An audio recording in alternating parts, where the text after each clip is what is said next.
Yeah, I mean, the Ancient Fairy is also insane to me. Yeah, Ancient Fairy is going to change the game.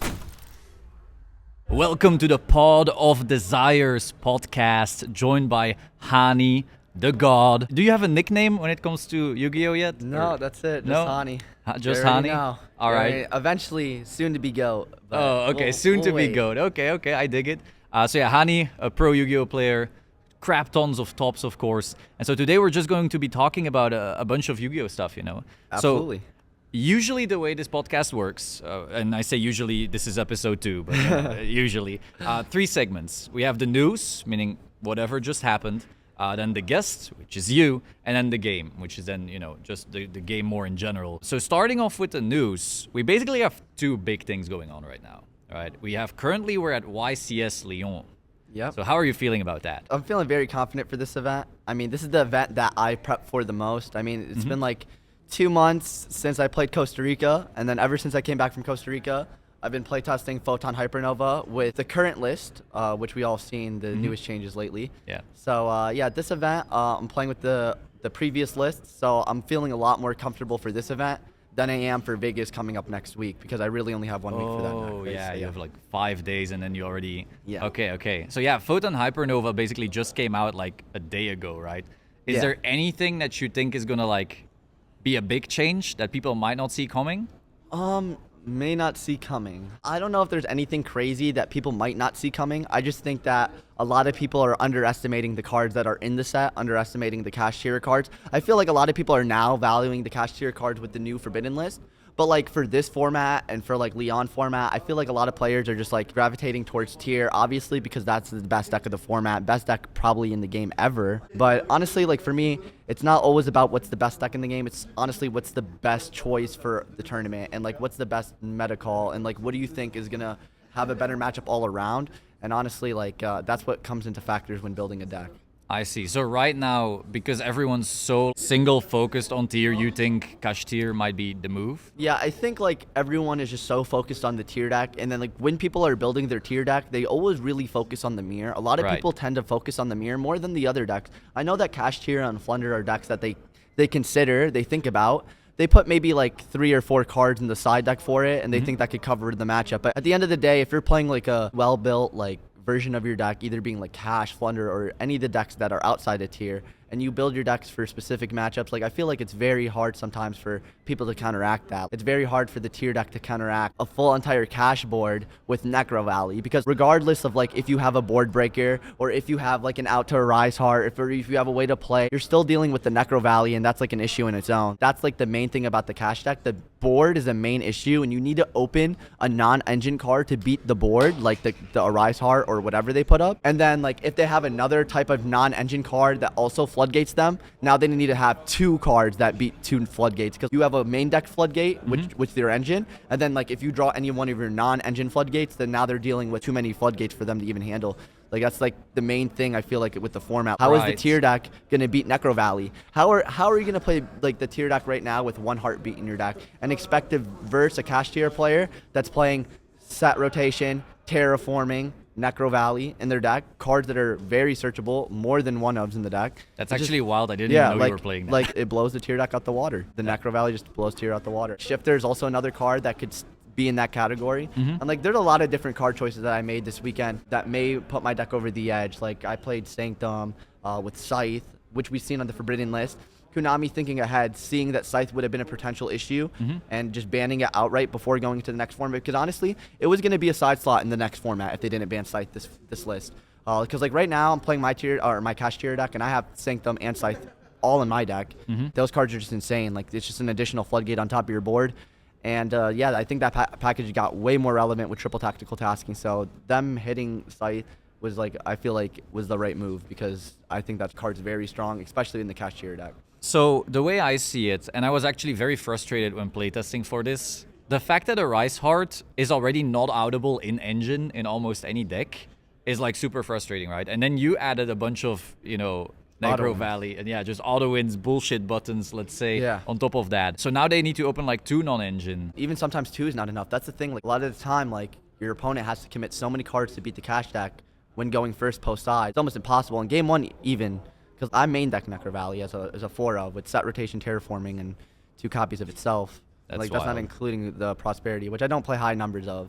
And that's because I fear my own deck, the Kashtira deck. Like Pot of Prosperity, Pot of Desires, any pot card going into the next format that banish cards off your deck face down, like Extravagance, for example. All those cards are gonna just get worse down the line. Like against the Kashtira deck, like if your opponent has Diabolos and you go Pot of Prosperity, they usually banish 8 cards off your deck face down, 3 off a Rise Heart, 1 off a Diabolos, and then 4 additional off a Diabolos. So it's 8 cards on turn 1 almost every single time. And then like if you go Pot of Prosperity for like 6, you have to banish like the top 14 cards off your deck. It's going to be really hard to play a card like Prosperity or even Desires where you have to banish the top 18 off your deck. Extravagance, same thing, top 12. I mean, it's very hard. Kren Maju double summon about to go hard though. Yeah, absolutely. Like there's just like not many good draw cards in the decks right now. Like I felt like the best draw card in the deck right now is probably Triple Tactical Talents when your opponent activates a monster effect. It's searchable by Triple Tactical Thrusting, which just came out in the new set. Yeah. Another very, very strong card, which I believe we'll see a lot of play. I believe that card is very undervalued as well right now. Really? Because a lot of people are hyping that thing to the moon. I don't know what people think hyping to the moon is. Like that card is a $70 card right now. Honestly, that card is going to be 100 and 115 bucks in the future. Just like Triple Tactical Talents And like Droplet and everything. when Talents was alone, it was literally $115. Like there's no way that like Triple Tactical Thrusting isn't like 115 like in the near future, because like that card searches any spell out the deck. Like realistically, like any person going second is going to be able to search any spell. And like going first, it could just set floodgates from your deck to the field, right? Like you're going to set like cards like D-Barrier maybe in the future. Drama Cannon from DABL. That was another good card that we're thinking of. Really? Yeah, because the Drama Cannon just sets everything on the field, and then Link Monsters get sent to the grave. Against Kashtira, if they shift their use, it's not a bad card to set against Kashtira, because Kashtira has like a big issue with Book of Moon cards and like cards that like out their first summon. Yeah. And like that's like why you have to play like cards like Birth at 3 and multiples, because if you don't have the additional summon, like sometimes it could just cost. That was a lot already to cover in Photon Hypernova. I'm already mind blown here. The other big news though, and might be even bigger for a lot of people, because this format's about to end, is this nuke ban list. Yeah. Like we just had a face melter of a ban list. Absolutely. What are your thoughts on that one? Okay, so I have a lot of good thoughts. First tier being addressed, like they addressed it to like no tomorrow. Like it was the perfect hit on tier almost good enough for everyone to consider not even playing it again. Because like in the OCG, they left a few cards semi-limited, some cards unlimited as terms of fusions. Yeah. And for us, they limited all of them, which honestly weakens the deck by a lot, because now a single Bestial will stop it for the rest of the game instead of the rest of the turn. So I think that's like a big drastic hit. And then even outside of that, there's just like no good fusion to summon off your tier cards. The only way you're playing a tier deck is if you mix it with branded, and honestly, who knows if that's even the best thing to mix with the branded package. Honestly, I don't really know what the future is for tier. I know there's a lot of tier players that would hope that I would come on here and spew that it's still the best deck. But realistically, our champion, please. Yeah, but realistically, I'm just looking at like the facts, and I'm looking at what's going to be the most consistent option at the next event for Vegas. Like I feel like you want to play a deck that has like a strong engine that could fit enough good like non-engine in it. It has to be something like that. I mean, there's a lot of good cards that came off this list that I think might like help some of the rogue decks. Like I feel like Destrudo coming to 3 is very undervalued. And I know Ancient Fairy Dragon comes out in a few months, and that's when people are starting to consider Destrudo. But I think Destrudo right now is a very strong card Like in the Dragon Soul? Link. Oh, and Dragon Link. Yeah, like I feel like Dragon Link has a lot of support, and honestly, that's like the next deck I think I want to work on for Vegas. Just a lot of different things you could do with that deck. Is it also because it's like Keldo and Medora were one of the big parts keeping Dragon Link away, and then Bestials also, and both of those are now going to be less, less. Yeah, of a I just thing? think like the deck was just too power crapped, and like the way the game has like released cards and the way they gave us like all these new Bestials, like I feel like the Dragon Link deck is very undervalued, and a lot of people are just not looking at that deck. So I think like that deck definitely just has some potential, like safer pitching Destrudo to search Noctovision or search like Router, I think is definitely huge. Another thing I've thought about recently was like safer combos with like the Bestials. Like Bestials make a Tum, and a Tum is literally like the stones. It summons any dragon from your deck. Grabs anything. Any 2 Bestials does that. So like I think I want to try working towards that, but it's very hard to say. Like I said, there's so many potential options you could play. I can give you a handful of options that you could play post new list. Yeah, I mean, Ancient Fairy is also insane to me. Yeah, Ancient Fairy is going to change the game. I'm telling you right now, like everything that I'm about to tell you as potential options are good for Vegas. Once Ancient Fairy Dragon comes along, like honestly, sky is the limit. Yeah. For what I think is going to come up in the next event, I think people will be on Dragon Link. I think people will be on Despia. I think people will be on Cash. I think people will go back to Math Mech. I think people will be on Runic. Just the old decks that we've seen previously, Sword Soul, like you said prior to this, those are the decks that are going to come back up. And Labyrinth as well. It recently just got support with one of the new castles in the set. They got weight measuring in the set. There was a lot of new stuff in the set that helped that deck a lot as well. There's a couple new decks, and as well as some decks from the past that are just being brought back up. So I feel like it's going to be a very diverse format. Honestly, formats like this scare me the most, realistically. Really? Yeah. Oh, because you can't side for everything, and so you can't side for everything. Like, I don't remember how many people remember Nationals format where your side deck was just looking wild. Awful. Like, Yeah, you had so, like like Flu, Sword Souls, side decks. Like, you couldn't. Despia, never do Brave everything. variants, like Yeah. it was countless. That's the game that we're going back to, and it's definitely more variants involved. You'll lose to like uncontrollable, non-engine stuff like that. Those type of games would just be scary. Flip anti-spell, GG kind of but bullshit. Yeah, exactly. Yeah. Floodgates are coming back into the game, and no one likes those like that type of Yu-Gi-Oh. I mean, like the tier deck. The one thing I loved about the tier deck is it destroyed the Floodgate game. Yeah, per Like, Reno plus any shuffler is exactly, just GG. Exactly. Yeah. But now we're gonna go back to this game where there's gonna be floodgates. It could definitely be scary. But like at the end of the day, those are cards that you could prepare for, and like Anti-Spell is a card that you could side deck for, you could prep for. Where like a card like Sanctum is a card that you couldn't even prep for. Like you would just have to draw droplets or you're just cooked, right? But like, that's solved now, at least. So, exactly. So So like that's they're solving issues. We're going back to a game where there's like floodgates, but at least we're one less floodgate in. Yeah, and we it's don't have Scythe in this format. arguably the worst one. Yeah. So. The Ancient Fairy though, like I didn't play when that card was like the stones, so I read that coming back and I was like, huh, who cares? And then I went on the plane, started reading the card again. And I was like, hey, wait a minute, this is bullshit. This card's broken. Like this thing, like, and it's also because there's so many field spells that have come out that are just insane. Like that Yep. back then couldn't search it. One crazy thing is like releasing Ancient Fairy Dragon with 3 Destrudo, even just releasing Ancient Fairy Dragon when a card like Romulus exists, where it searches Ravine, which searches Destrudo technically, which then makes Ancient Fairy Dragon, which Yes. then pops your Ravine to then search any field spell at your deck. The Dragon deck just searches any field spell at your deck. Yeah. Honestly, any field spell deck that plays Destrudo could obviously mix it in, but like the Dragon deck doesn't even need to open a field spell to get to the field spell. That's the thing. I feel like Ancient Fairy Dragon will be used in a lot of different decks, and I feel like Dragon Link will definitely be one of the main ones because, like I just said, it's searchable with an engine. Like Destrudo, everything, like searching any field spell at your deck. My whole take was actually that they brought Ancient Fairy back just to push Kashtira even harder. I think Kashtira has an engine because it's like a bunch of 7s, and then that thing is a 7. You might have like 7-axis kind of bullshit going on in certain decks. There might be some crazy things you could do with it. Don't forget, it also has some wild effect on it that summons level 4 or lower at your This hand. is true. So like, under Brave, you can now normal summon. yeah, so like I assume like there's gonna be some crazy combo deck or something wild that comes out with this card. Like there's always something wild behind an Ancient Fairy Dragon. Yeah. I'll let you know that right now. We covered a lot of news here. Holy shit. Moving on to the guests, which is, you, a little bit about you. I actually first saw you when Gabe won YCS Niagara. Is that correct? That's absolutely correct. When he said like, oh yeah, I didn't build this at all. It was like Hani's list or something along those lines. That's when I was like, holy shit, okay, cool. Hani, really good at deck building. Then I saw another topping list and was like, oh yeah, I didn't build it. It was Hani's list. Yeah, and was Cody. That was 2019 Nationals. Oh yeah, something like that. And so every single time I kept hearing, this is Hani's list, this is Hani's list, this is Hani's list. I'm like, who is this guy? And back then you were actually really young, right? So back then I was like, who is this kid even? Now you're like, yeah. now you're dominating everything even. Yep. So you're like, to me, the deck build genius, let's say. But how did that actually start? I assume you didn't just start topping and making every single thing out of nowhere, right? How I got into the game was through the show.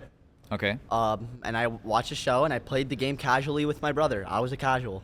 I soon one day discovered Dueling Network, which is now called Dueling Book. And I started playing Dueling Network and I played underrated all the time. I'm talking about low rated. I was the player on low rated playing the stun deck that you guys verse on Dueling Book. I'm that low rated player that you guys probably verse on an average day.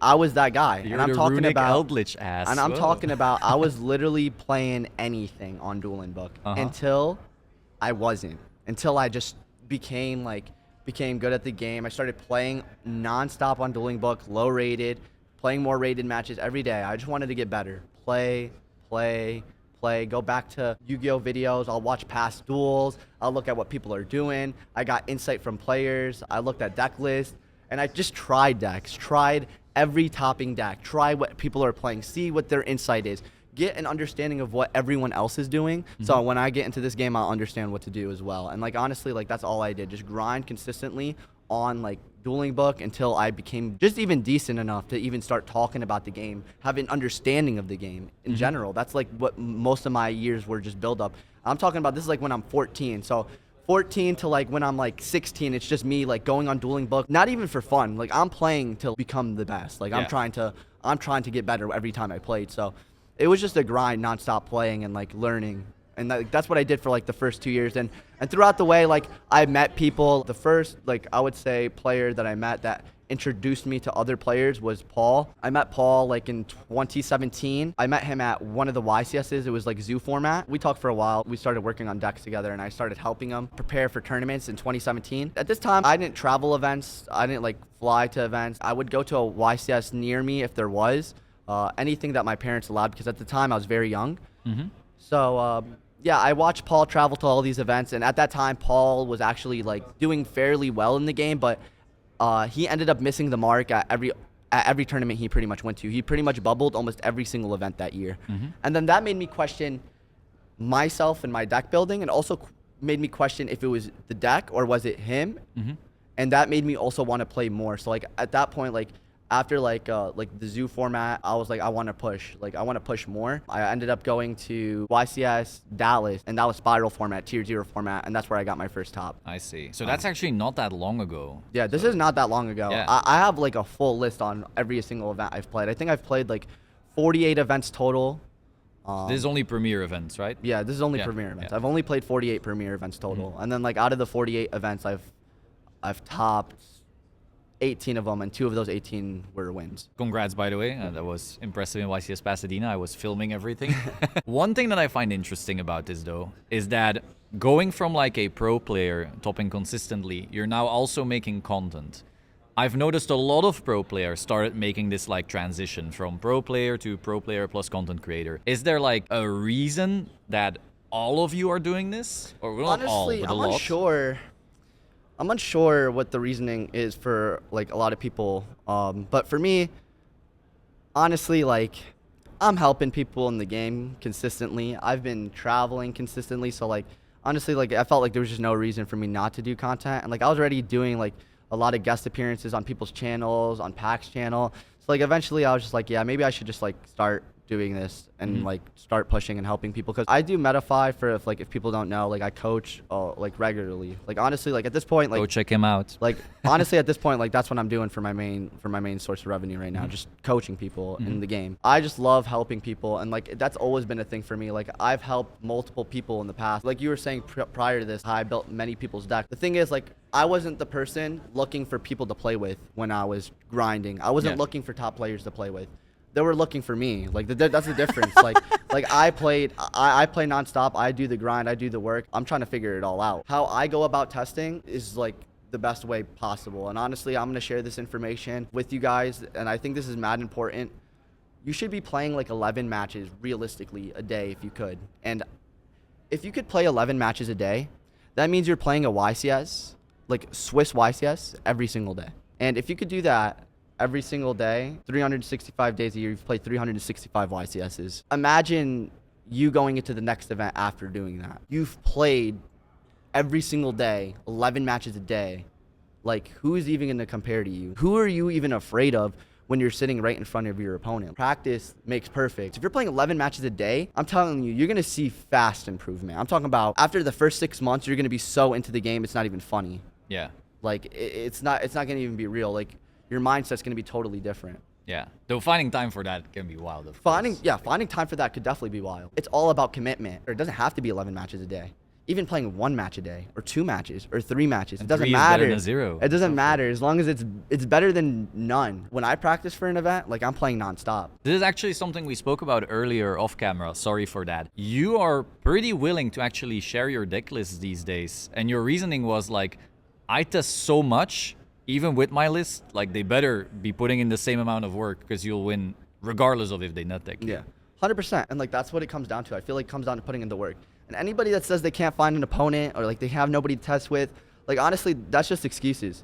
Realistically, there's always somebody to play with. If you go on Dueling Book, you could literally grind ladder. And if the cards aren't out on Dueling Book, you could go on to unrated and be like post Photon Hypernova, and you could play people in Photon Hypernova. Photon Hypernova hasn't been out till this week, but I've play tested it for 2 months. Yeah. Doesn't make a difference. There's nothing stopping you from doing what you want to do, and that comes down to anything in life in general. Nothing could stop you if you think you could do it, and that's literally what it comes down to. Is the next arc a Hani motivational speaker type Maybe, deal? Or? maybe you never know. Have you found anything challenging though? Because it's very different, right? You go from grinding just games, and you're not even trying to be entertaining at that point. You're just playing your DB and you're trying to find the line and you're like, fuck all this. Suddenly you have to not only do that, but also be funny or like endearing or informational. Have you found anything challenging about that transition from playing to also being a content creator? Yeah, 100%. Like, being a content creator is definitely not easy. Obviously, like, you don't want to put out content that doesn't have good quality, etc. Like, I always want to put out something that's very informational. Like, realistically, I won't post irrelevant things, like things that I don't think is relevant. Like, I know that there's a lot of people that are going to post rogue things about rogue. Honestly, like, I'm not trying to BS anyone. I'm only going to post things that I think are worth watching, worth seeing. Like, I'm only trying to, like, and help people improve. I could do ban list discussions and stuff like that. I feel like that's fine. I think discussion videos, things like that, those things help. People should definitely watch those. I think things like that definitely do help. But if I was gonna do anything for a casual, it would probably just be like a tournament or a giveaway. I don't know how I would cater to the casual, because like, honestly, that's not my like forte of the community. A lot of people in the not community, your niche, right? Yeah, it's not my niche. Yeah. And honestly, I know there's a lot of people that do, and I respect every person and what they do in their community. You know what I'm saying? Like, everyone has their own thing. It's also something you need, right? Because like no one like looks at Yu-Gi-Oh and goes like, oh, Hani's topping like crazy. I want to be a topping player. I start Yu-Gi-Oh now. It's first they try their Blue Eyes deck again, and then they go through that casual path, and then gradually, you know. Bro, I was the casual, and the thing is, like, even when I was a casual though, like, I wanted to still improve, but like at the end of the day, some of the casuals just like looking at the cards, opening boxes, bro. Like, that's all I did when I was a kid, bro. I don't care about the like the competitive game. I cared about the cards, you know. I like the show. That's how I got here, you know what I'm saying? So like, I understand where the casual's coming from. I understand that 100%. With all of that in mind, we have your pro playing, we have your content creation. Do you have any like major goals in any of this in the near future? I have tons of goals. I feel like, right, like, I'm only 21, so like, my goals are like the limit. Like, first, in the game, I mean, obviously I'm trying to go to Worlds. I'm also trying to accomplish getting the most wins, trying to become the greatest, of course. Okay. So like, that's obviously like step number one. I would say step number two is have something more set up. You know, like right now, the only thing I'm doing to stay afloat in my lifetime right now is just I'm selling cards. That's it. Content creating. I'm coaching. And like, honestly, like, I just want to grow those. Like, that's my main focus is going to be coaching, content creating, stuff like that. Like, I don't think I have anything else planned other than those. So it's trying to basically have the playing being like your actual passion, and the other things building them up so they can sustain all of that. And it's like one big ecosystem. Yeah, I feel like I have a guaranteed way to play a lot for like sponsorships and everything. Like, I'm almost guaranteed to go to every event and play and enjoy every event, doing things that I enjoy and helping others while doing it. So that's what I want to do. Cause like, honestly, I would rather just like do something I enjoy doing every single day, rather than like go do a job, like work a job for like no reason. Yeah, of course. Like, exactly. I mean, if you can choose between Yu-Gi-Oh and a regular job, it's a yeah. pretty easy choice, obviously. We talked about so much Yu-Gi-Oh specific stuff in this guest section. It's actually wild. Like, all my questions have been destroyed. So this is like the most generic stuff. How do you actually like Yu-Gi-Oh right now? Like, just zoom out. Like, is there anything where you're like, damn, this kind of sucks, or this is kind of great? Like, just in general, anything. Is there anything you're not liking or you're liking about Yu-Gi-Oh? People just have strong opinions on others. There's just like so much controversy sometimes, like on social media in general. I just think people like care about other people's lives too much. Just like, I fine. see. You know what I'm So saying? that's the one thing you would fix about Yu-Gi-Oh right now? Yeah, that's like the one thing I'd just fix about drama? you. Yeah, 100%. Like, sometimes like I just go on Twitter, it's just filled with drama, and people like to shit on other people for doing things that they like to do. If I would go make a post right now about like wanting to coach somebody, there's like at least like 50 people that would attack me because I'm coaching people. Yeah, in coaching Yu-Gi-Oh. is a scam. Yeah, and so stuff like that. It's just toxic. Like, I honestly I don't like the toxic trait like of the community. Sometimes like people don't like other people doing well. Everyone that's watching this, like, you should use that as motivation. Your haters are your #1 fans. Normally, I end these podcasts with the pod of desires question. So basically, like, what would be your main desire for Yu-Gi-Oh? But it sounds like you've already answered it. Would your primary desire actually be just any drama being gone? I feel like everyone should respect everyone, like, in the game. Like, I honestly try to have respect for everyone. And if I don't, at the end of the day, like, I'm not trying to. There's no intent. You know, at the end of the day, I want to see everyone do well, and everyone should want to see everyone do well as well. Like, everyone could be winners here. You know what I'm saying? Not only one person can win. I Awesome. could succeed. You could succeed. they could succeed, everyone could succeed. But we can't right? both hold a YCS trophy though. So. But we could one day. Oh, true. One day in long enough time. Exactly. We all can get a win. Yeah. Awesome. Okay, that's some inspirational stuff right there. Thank you so much for hanging, Hani. Is there anything you want to shout out? Any places people should check you out or whatever, anything like that? Shout out to my Medify. You guys can go check that out. Link in the description. I'll make sure to put that. And then, yeah, you guys can just check out my socials. I'm on YouTube and Twitch under Hani TCG if you guys want to check that out. I haven't posted in about a month, but now with events rolling and stuff, I'm about to start posting consistently. So you guys should definitely check that out. Awesome. I will see you soon. Ciao.